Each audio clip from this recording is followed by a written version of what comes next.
নমস্কার বন্ধুরা, কেমন আছেন আপনারা সবাই?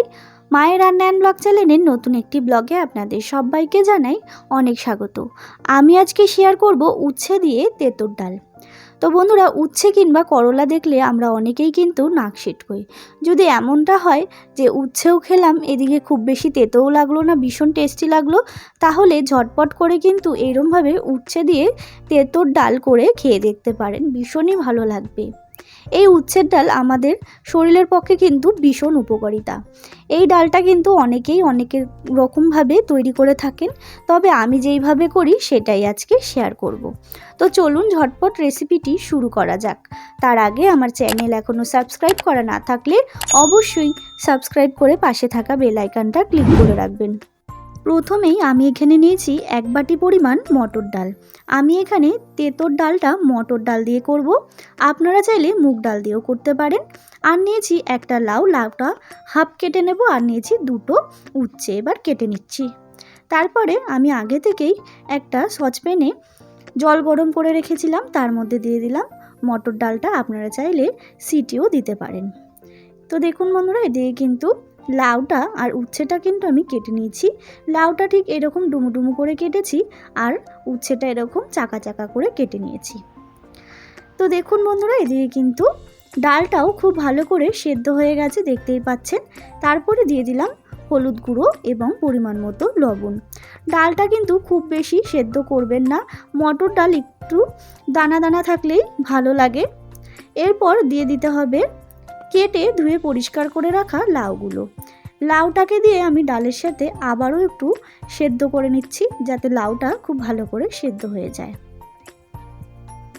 তো দেখুন বন্ধুরা, লাউটা কিন্তু খুব ভালো করে সেদ্ধ হয়ে গেছে, আর লাউ থেকে কিন্তু বেশ অনেকটা পরিমাণে জলও বেরিয়ে এসছে, দেখতেই পাচ্ছেন। এইবার আমি এই ডালটাকে নামিয়ে রাখবো। তারপর সরাসরি আমি গ্যাসে একটি কড়াই বসিয়ে তার মধ্যে দিয়ে দিলাম পরিমাণ মতো সর্ষের তেল। পুরো রান্নাটা কিন্তু আমি সর্ষের তেলেই করব। তেলটা গরম হয়ে আসলে দিয়ে দিতে হবে ফোড়ন। ফোড়নের জন্য দিয়েছি 2টো তেজপাতা, শুকনো লঙ্কা, সর্ষে এবং রাঁধুনি।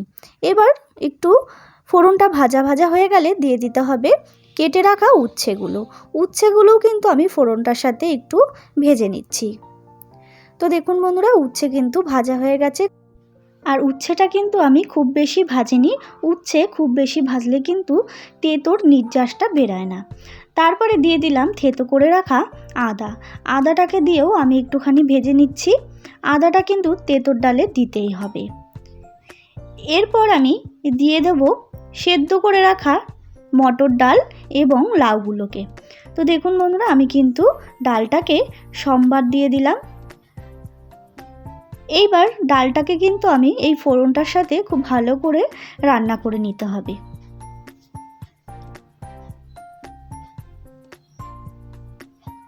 তো দেখুন বন্ধুরা, এরপরে আমি দিয়ে দিলাম পরিমাণ মতো লবণ। নুনটা একটু চেখে দেখে আবারও দিয়ে দিলাম আমি। তারপরে দিয়ে দিলাম সামান্য পরিমাণ মিষ্টি, যেহেতু তেঁতুর ডাল তাই একটুখানি মিষ্টি দিলাম। এরপর ডালটাকে ফুটিয়ে নেব। তো দেখুন বন্ধুরা, ডালটা কিন্তু একেবারে ফুটে এসছে। আমার কিন্তু রেডি এই তেঁতুর ডালের রেসিপি। এইবার সার্ভ করে দিন গরম গরম ভাতের সাথে এই তেঁতুর ডালের রেসিপি। তো বন্ধুরা, এই রকম একটি রেসিপি কিন্তু গরমকালে ভীষণই উপকারী, আমাদের শরীরের পক্ষে ভীষণ উপকারিতা এই তেঁতুর ডাল। অবশ্যই ঠিক এইরকমভাবে তেঁতুল ডাল বানিয়ে খেয়ে দেখবেন, ভীষণ ভালো লাগবে। আমার এই রেসিপিটা যদি ভালো লেগে থাকে তাহলে অবশ্যই একটা লাইক, কমেন্ট, শেয়ার করে দেবেন। আমার যারা নতুন বন্ধুরা আছে তারা চ্যানেলটাকে সাবস্ক্রাইব করে আমার পাশে থাকবেন। দেখা হবে নতুন একটি রেসিপির সাথে।